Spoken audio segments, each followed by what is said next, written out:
સોમનાથથી નીકળેલી કિસાન આક્રોશ યાત્રા અમરેલી પહોંચી છે। કિસાન આક્રોશ યાત્રાનું સાંસદ શક્તિસિંહ ગોહિલે સ્વાગત કર્યું હતું। ખેડૂતોની વેદના વ્યક્ત કરવા શક્તિસિંહ ગોહિલે ટ્રેક્ટર ચલાવ્યું હતું।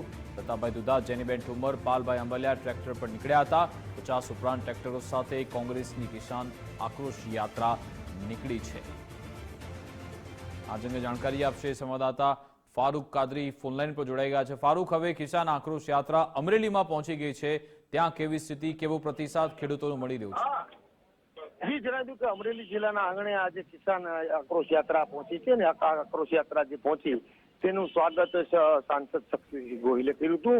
પરિધાના નેતા પાલ આંબલિયાનું શાહી સ્વાગત કરી અને કિસાનોની રાજમાર્ગે આખી યાત્રા છે તે ટ્રેક્ટર મારફતે નીકળી હતી અને ટ્રેક્ટર ખુદ શક્તિસિંહ ગોહિલે ચલાવ્યું હતું ને આગળ પ્રતાપ દુધા, જેનીબેન ઠુમર, પાલ આંબલિયા સહિતના નેતાઓ બેઠા હતા ને લગભગ 50 ઉપરાંતના ટ્રેક્ટરો હતા।